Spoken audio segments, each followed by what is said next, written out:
Hello friends, అందరికీ నమస్కారం. నా పేరు శ్రీనివాస్. మీరు చూస్తున్నారు శ్రీను సోషల్ గా యూట్యూబ్ ఛానల్. ఫ్రెండ్స్, ఒక మంచి టాపిక్ తో ముందుకైతే వచ్చా. లైక్ చేసి సపోర్ట్ అయితే చేయండి. ఇంకా మంచి మంచి వీడియోస్ తో ముందుకైతే వస్తా. చాలా మంది వీడియోస్ అయితే చూస్తున్నారు కానీ లైక్ చేయట్లేదు. దయచేసి లైక్ చేసి సపోర్ట్ అయితే చేయండి. ఇక లైక్ చేయకుండా టాపిక్ లైక్ అయితే వెళ్ళిపోదాం. Chennai Super Kings versus Sunrisers Hyderabad match లో రెండు ఇంపార్టెంట్ షాకింగ్ ఇన్సిడెంట్స్ అయితే జరిగాయి. దీని గురించి మనం అయితే మాట్లాడుకుందాం. అంటే Chennai Super Kings play offs chances చాలా తక్కువ అయితే అయిపోయాయి. ఎలా చేస్తే చెన్నై సూపర్ కింగ్స్ ప్లే ఆఫ్స్కి వెళ్తుంది అనే దాని గురించి నెక్స్ట్ వీడియోలో మాట్లాడుకుందాం. ఏమి ఆ షాకింగ్ ఇన్సిడెంట్స్ అని అయితే మనం అయితే మాట్లాడుకుందాం. ఒకటి వచ్చి Sanju Samson versus Heinrich Klaasen మధ్య పెద్ద కాంట్రవర్సీ అయితే జరిగింది. దాని గురించి మాట్లాడుకుందాం. దాని తర్వాత చెన్నై సూపర్ కింగ్స్ ఫ్యాన్స్ ని ఉద్దేశించి ఇషాన్ కిషన్ షాకింగ్ గెస్టర్ అయితే చేశాడు. అంటే సిఎస్కే ఫ్యాన్స్ ని అవమానించే తర ఇషాన్ కిషన్ కొన్ని పనులు అయితే చేశాడు. దాని గురించి మనం అయితే మాట్లాడుకుందాం. First Sanju Samson versus Heinrich Klaasen గురించి మాట్లాడుకుందాం. అంటే హెన్రిచ్ క్లాసన్ అయితే బ్యాటింగ్ అయితే ఆడుతున్నాడు. నూర్ అహ్మద్ బౌలింగ్ చేస్తున్నాడు. 15th ఓవర్ థర్డ్ బాల్ అయితే వేశాడు. ఆ టైంలో ఆ బాల్ని ఆడదామని ముందుకు వచ్చి అయితే ఆడాడు. దాన్ని వదిలేశాడు కంప్లీట్గా.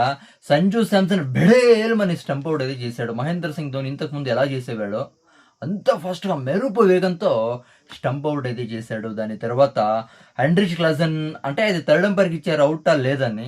దాని తర్వాత హెన్రిచ్ క్లాసన్ కాళ్ళు గాల్లో ఉంది కాబట్టి దాని అయితే అవుట్ అయితే ఇచ్చారు. దాని తర్వాత హెన్రిచ్ క్లాసన్ అయితే వెళ్ళిపోతున్నాడు.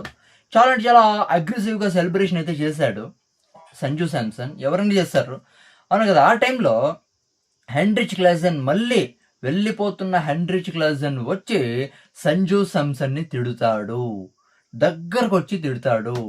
ఎందుకు సంజు శాంసన్ ఏం చేశాడు అని అయితే మనకైతే ఇక్కడ డౌట్ అయితే వస్తుంది. సంజు శాంసన్ కోపంగా చూసిండేది మనకైతే వీడియోలో అయితే కనిపిస్తుంది అవును కదా. ఇప్పుడు అగ్రెసివ్గా సెలబ్రేషన్ చేస్తారు. ఏ వికెట్ పడినా కూడా అగ్రెసివ్గా సెలబ్రేషన్ అయితే చేస్తారు. కానీ సంజు శాంసన్ కూల్గా ఉండే క్రికెటర్. ఇక్కడ హెన్రిచ్ క్లాసన్ కూడా ఇప్పటివరకు ఇలాంటి కాంట్రవర్సీలు అయితే చేయలేదు. అలాంటి హెన్రిచ్ క్లాసన్ వెళ్ళిపోతున్న హెన్రిచ్ క్లాసన్ వచ్చి సంజు శాంసన్ అయితే తిడుతాడు. అంటే సంజు శాంసన్ ఏదో చేశాడు. సంజు శాంసన్ హెన్రిచ్ క్లాసన్ అంటే హెన్రిచ్ క్లాసన్కి కోపం వచ్చే తర హెన్రిచ్ క్లాసన్ని రెచ్చగొట్టే తర సంజు శాంసన్ ఏదో ట్రిగ్గర్ చేశాడు, ఏదో అన్నాడు. అందుకే హెన్రిచ్ క్లాసన్ వెళ్ళిపోతున్న హెన్రిచ్ క్లాసన్ వచ్చి సంజు శాంసన్ తిట్టాడు అని అయితే మనకైతే అనిపిస్తోంది. కానీ సంజు శాంసన్ అంటే ఏమన్నా ట్రిగ్గర్ చేసినట్టు కోపంగా చూసినది మనకైతే కనిపిస్తుంది. కానీ సంజు శాంసన్ హెన్రిచ్ క్లాసన్ ఉద్దేశించి ఎక్కడ తిట్టిండేది అయితే మనకైతే కనబడలేదు అవునా కదా.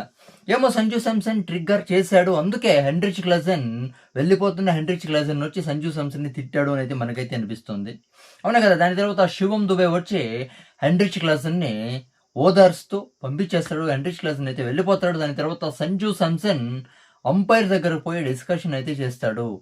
నేనేమన్నా అన్నానా? హెన్రిచ్ క్లాసన్ చూసావు ఎలా వచ్చేసాడో నా మీదకి, అసలు ఏం జరిగింది, అసలు ఏమో డిస్కషన్ అయితే చేస్తున్నాడు అవునా కదా. సంజు శాంసన్ ఏమన్నా ట్రిగ్గర్ ఏమన్నా చేస్తుంటే కావాలనే అది సంజు శాంసన్దే తప్పు అవుతుంది. ఇక్కడ హెన్రిచ్ క్లాసన్ కూడా కోపంతో వచ్చి సంజు శాంసన్ అయితే తిట్టినాడు అవునా కదా. హెన్రిచ్ క్లాసన్ది కూడా తప్పు అనిపిస్తుంది. చూడండి ఇక్కడ వీళ్ళ మధ్య ఏం జరిగిందో తెలీదు. సంజు శాంసన్నే ఫస్ట్లోనే ట్రిగ్గర్ ఏమన్నా చేశారా హెన్రిచ్ క్లాసన్ని, లేకపోతే అంటే సంజు శాంసన్ చేసిన సెలబ్రేషన్ చూసి అంటే సంజు శాంసన్ అగ్రెసివ్గా సెలబ్రేషన్ అయితే చేశాడు. దానికి ఏమన్నా హెన్రిచ్ క్లాసన్ ఏమన్నా వచ్చి తిట్టింటే హెన్రిచ్ క్లాసన్దే తప్పు అవును కదా. ఎందుకంటే సంజు శాంసన్ హెన్రిచ్ క్లాసన్ ముందుకు పోయి రెచ్చగొట్టే ధర సెలబ్రేషన్ అయితే చేయలేదు. సెలబ్రేషన్ అయితే చేశాడు అగ్రెసివ్గా.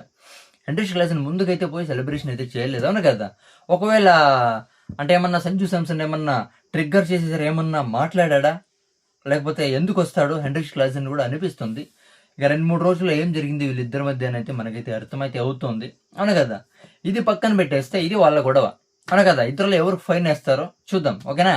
ఇదంతా పక్కన పెట్టేస్తే సన్ రైజర్స్ హైదరాబాద్ గెలిచి ఎస్ఆర్హెచ్ క్వాలిఫై అయితే అయింది. ఎస్ఆర్హెచ్ గెలిచిన తర్వాత జీటీ కూడా క్వాలిఫై అయితే అయిపోయింది. ప్లేయర్స్కి టాప్ 4కి పెద్ద గొడవ అయితే స్టార్ట్ అవుతుంది అవును కదా. ఇప్పుడు ఏమంటే మ్యాచ్ తర్వాత ఇషాన్ కిషన్ షాకింగ్ గెస్టర్ అయితే చేశాడు. షాకింగ్గా అంటే ఇలా విజిల్ చూపించి, ఇలా విజిల్ సింబల్ చూపించి, ఇలా చూపించి ఇలా అంటాడు. అంటే ఇంకా పోండి చెన్నైకి సూపర్ కింగ్స్ ఫ్యాన్స్, మీ పని అయిపోయింది, ఇంటికి పోండి మీకు ప్లేఆఫ్స్కి ఛాన్స్ కూడా లేదు. ప్లేఆఫ్స్ నుంచి అవుట్ సైడ్ వెళ్ళిపోయినట్టే మూసుకొని మీరు విజిల్ వేసుకొని, అంటే విజిల్ వేసేది చెన్నై సూపర్ కింగ్స్ ఫ్యాన్స్ చూడమని, తర్వాత ఇలా చూపించినాడు కదా, మీరు ఆరాంగా ఇంటికి వెళ్ళిపోండి, మీకు ఏం పీకే పని లేదు అని చెన్నై సూపర్ కింగ్స్ ఫ్యాన్స్ని ఉద్దేశించి షాకింగ్ గెస్టర్ అయితే చేశాడు ఇషాన్ కిషన్. ఇది కరెక్ట్ కాదు అవును కదా. అంటే ఇషాన్ కిషన్కి ఇక్కడ ఫైన్ పడుతుందో లేదో తెలియదు, కానీ చెన్నై సూపర్ కింగ్స్ ఫ్యాన్స్ ఇక్కడ పక్కా ఇషాన్ కిషన్ అయితే గుర్తు పెట్టుకుంటారు. ఇషాన్ కిషన్ని గుర్తు పెట్టుకొని ఏం చేశాడో మళ్ళీ తిరిగి ఇస్తారు సిఎస్కే ఫ్యాన్స్ ఇషాన్ కిషన్కి అని అయితే అనిపిస్తుంది. నిజంగా చెప్పాలంటే ఇషాన్ కిషన్ చేసింది తప్పే అనిపిస్తుంది. పోండి, సైలెంట్గా పోయి ఇంట్లో పనుకోండి, పోండి పోండి పోండి అని అలా చూపించాడు అవునా కదా. ఇక ఇది జరిగింది. ఇది 2 shocking incidents Sunrisers Hyderabad versus Chennai Super Kings మ్యాచ్లో. దీని గురించి మీరేమనుకుంటారు కామెంట్ అయితే చేయండి. నా ఎక్స్ప్లెనేషన్ సబ్స్క్రైబ్ చేసి సపోర్ట్ చేయండి, లైక్ చేసి సపోర్ట్ చేయండి. Bye by.